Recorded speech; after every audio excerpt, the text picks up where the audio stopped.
پاکستان کا غزہ میں پائیدار امن کے لیے استحکام فورس تعینات کرنے کا مطالبہ۔ غزہ میں قیام امن کے لیے بڑی بیٹھک آج استنبول میں سجے گی۔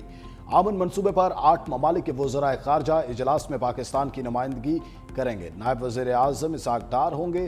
وزیر خارجہ کا کہنا ہے مقبوضہ فلسطینی علاقوں سے اسرائیل کو نکالا جائے، غزہ میں بلا روک ٹوک انسانی امداد کی فراہمی اور تعمیر نو کی جائے۔ آزاد فلسطینی ریاست کا قیام ہی دیرپا امن کی ضمانت ہے۔ فلسطینیوں کے حق خود ارادیت اور امن کی بحالی کے لیے پرعزم ہیں۔ غزہ میں جنگ بندی معاہدے پر مکمل عمل کیا جائے۔ ترجمان کے مطابق اسحاق ڈار اسرائیل کی غزہ پر جارحیت دوبارہ شروع کرنے کی بھی سخت مذمت کریں گے۔ سعودی عرب، ترکیہ، UAE کی وزرائے خارجہ سے ملاقاتیں بھی متوقع۔ شاہانہ زندگی گزارنے والے ارب پتی ٹیکس چوروں کے خلاف کارروائی کا آغاز۔ سوشل میڈیا پر نمود و نمائش کرنے والے گرفت میں آئیں گے۔ FBI نے باضابطہ کارروائی کے لیے ممکنہ ٹیکس چوروں کی تفصیلات ہیڈ کوارٹرز اور متعلقہ ریجنل ٹیکس دفاتر کو بھجوا دی۔ FBI ذرائع کے مطابق برانڈڈ کپڑے، بیگز، گھڑیاں استعمال کرنے والے کچھ ٹیکس دہندگان پر پرتعیش زندگی گزار رہے ہیں، لیکن اپنے ٹیکس گوشواروں میں نہایت قلیل آمدن ظاہر کر رہے ہیں۔ سوشل میڈیا پر لاتعداد غیر ملکی دوروں اور پرتعیش جائیدادوں کا اعتراف کرنے والے کئی افراد نے اپنے جمع کردہ انکم ٹیکس گوشواروں میں کوئی نمایاں آمدن نہیں بتائی۔ سوشل میڈیا پر دولت کی نمائش کرنے لیکن گوشوارہ جمع نہ کروانے والوں کی فہرستیں تیار کر لی گئی ہیں۔ ارب پتی ٹیکس چوروں کے خلاف شکنجہ کسنے کی تیاریاں مکمل۔ پنجاب حکومت قبضہ مافیا اور جعل سازوں کو لگام ڈالنے کا فیصلہ، سخت سزاؤں کے قوانین تیار۔ وزیر اعلیٰ مریم نواز نے protection of ownership property ordinance کی منظوری دے دی۔ آج پنجاب اسمبلی میں پیش کیا جائے گا۔ آرڈیننس کے مطابق غیر قانونی قبضے، جعل سازی یا زبردستی جائیداد ہتھیانے پر 5 سے 10 سال قید کی سزا مقرر۔ معاونت کرنے والوں کو بھی 1 سے 3 سال قید اور 10 لاکھ روپے تک جرمانہ ہوگا۔ کمپنی، سوسائٹی یا ادارے کی جانب سے جرم ثابت ہونے پر ذمہ دار افسر کو بھی سزا ملے گی۔ اراضی کے تنازعات 90 دن میں حل کرنے کے لیے ڈسٹرکٹ ڈسپیوٹ ریزولوشن کمیٹیاں قائم کی جائیں گی۔ تنازع حل نہ ہونے کی صورت میں کمیٹی 30 دن کے اندر کیس ٹریبیونل کو ریفر کرے گی۔ ٹریبیونل کو قبضہ چھڑانے کے لیے پولیس اور یا سرکاری اداروں کی مدد سے کارروائی کا اختیار ہوگا۔ پنجاب حکومت سرکاری نرخوں پر چینی فراہم کرنے میں ناکام۔ لاہور میں چینی کی فی کلو قیمت 220 روپے تک پہنچ گئی۔ شہریوں کا حکومت سے ایکشن لینے کا مطالبہ۔ شہریوں نے امپورٹڈ چینی کا ذائقہ بھی ناپسندیدہ قرار دے دیا۔ پنجاب حکومت نے چینی کی سرکاری قیمت 177 روپے کلو مقرر کی۔ اکبری منڈی میں 50 کلو امپورٹڈ چینی کی قیمت 8009 روپے مقرر ہے۔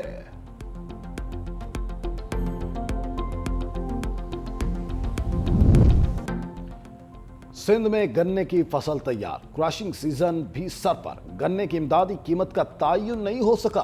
شوگر کین بورڈ کا اجلاس کل ہوگا۔ آبادکاروں اور مل مالکان کے نمائندے شریک ہوں گے۔ سندھ آبادکار بورڈ ایوان زراعت نے گنے کی فی من قیمت 800 روپے مقرر کرنے کا مطالبہ کیا۔ افغانستان سے ہر مسئلے پر بات ہو سکتی ہے مگر دہشت گردی کسی صورت برداشت نہیں۔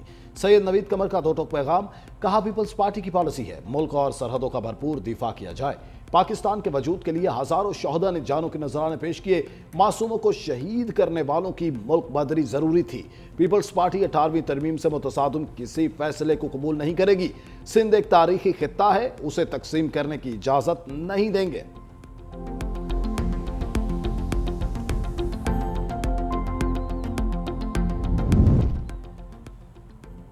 صدر مملکت آصف زرداری قطر میں ہونے والی دوسری عالمی سماجی ترقیاتی کانفرنس میں شرکت کریں گے۔ 3 روزہ کانفرنس اقوام متحدہ کی جنرل اسمبلی کے زیر اہتمام کل دوحہ میں شروع ہوگی۔ صدر مملکت عالمی رہنماؤں، قطر کی قیادت اور اقوام متحدہ سمیت اہم بین الاقوامی تنظیموں کے سربراہان سے ملاقاتیں کریں گے۔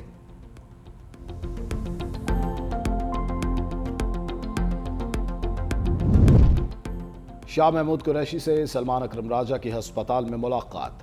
سیکرٹری جنرل تحریک انصاف نے پارٹی کے وائس چیئرمین کی عیادت کی۔ موجودہ سیاسی صورتحال پر تبادلہ خیال، شوکت بصرہ اور ظہیر بابر بھی ہمراہ تھے۔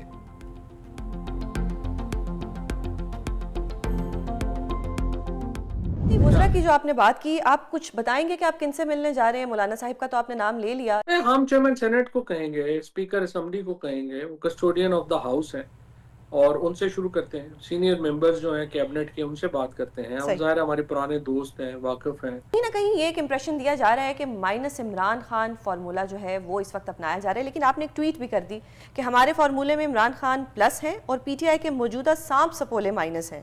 سر یہ کوئی سانپ سپولے خاص ہیں, آپ ان کا کوئی نام لینا چاہیں گے؟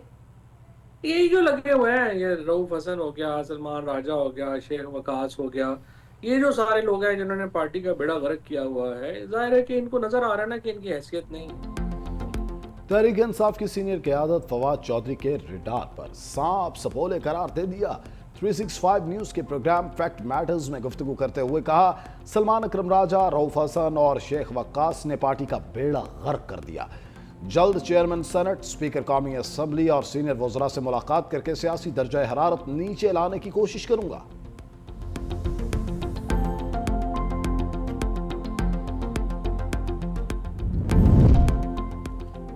بین الاقوامی میری ٹائم ایکسپو اور کانفرنس کا کراچی میں آغاز. وفاقی وزیر احسن اقبال نے افتتاح کیا.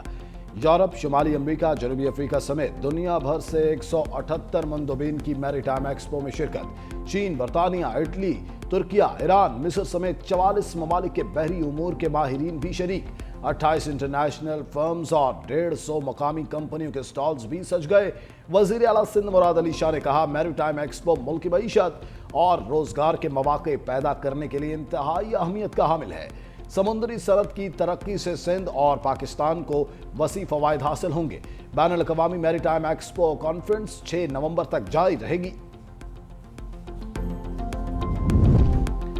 وفاقی وزیر داخلہ محسن نقوی کی چودھری شجاعت سے ان کی رہائش گاہ پر ملاقات. محسن نقوی کا چودھری شجاعت سے ان کے بہنوئی کے انتقال پر اظہار افسوس. مرحوم کی روح کے احصال ثواب کے لیے فاتح خوانی کی. صوبائی وزیر چودھری شافع بھی موجود تھے.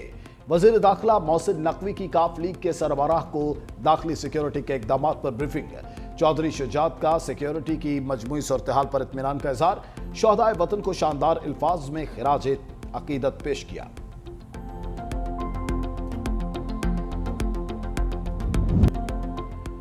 کراچی سے گرفتار دہشت گردوں سے متعلق اہم انکشافات. دہشت گرد اجلال اور فراز قتل کی وارداتوں میں ملوث نکلے.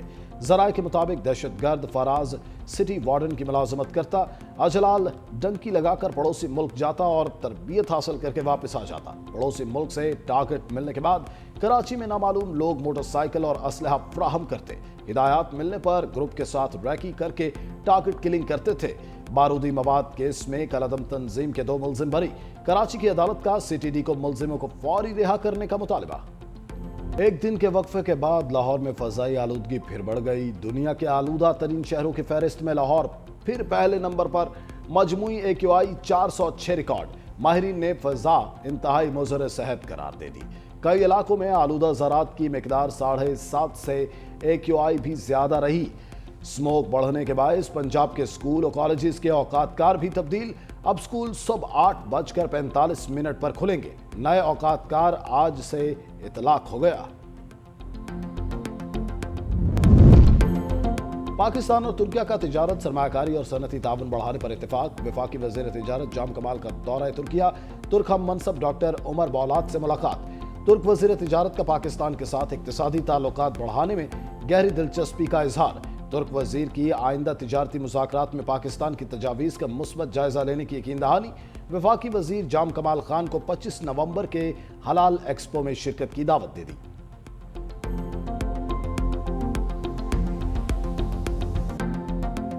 افغانستان میں 6.3 شدت کا شدید زلزلہ. مزار شریف سمیت کئی شہر لرز اٹھے. عمارتیں اور گھر گرنے سے 20 افراد جاں بحق, 320 زخمی. ہلاکتوں میں مزید اضافے کا خدشہ.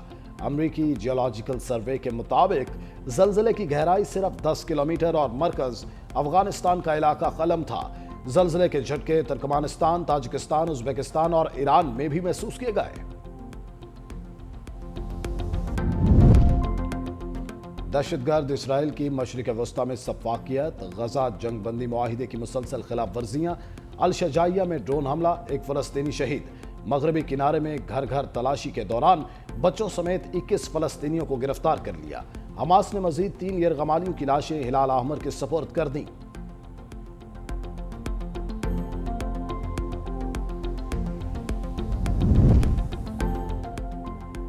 میں نے دنیا بھر میں 8 جنگیں رکوائی. امریکی صدر ڈونلڈ ٹرمپ کی میڈیا سے گفتگو. حماس کی جانب سے 3 یرغمالیوں کی لاشیں واپس کیے جانے پر خوشی کا اظہار.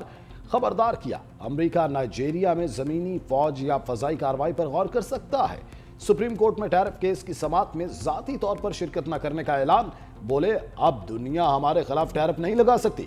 ٹیرف نے ہمیں زبردست قومی سلامتی فراہم کی ہے.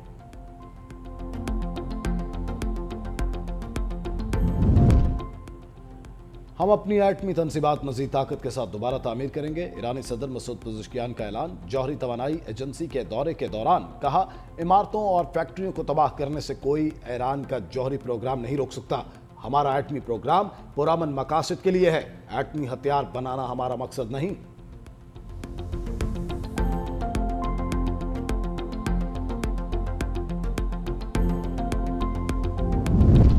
سابق امریکی صدر اوباما کی میئر نیو یارک کے امیدوار زہران ممدانی کی حمایت کا اعلان. کہا آپ نے بہت اچھی انتخابی مہم چلائی. شہر میں نئی سیاسی سوچ کے ساتھ تبدیلی لانے کی ضرورت ہے. کامیابی کی صورت میں ہر طرح کی رہنمائی کے لیے دستیاب رہوں گا. نیو یارک کے میئر کے لیے انتخابات کل ہوں گے.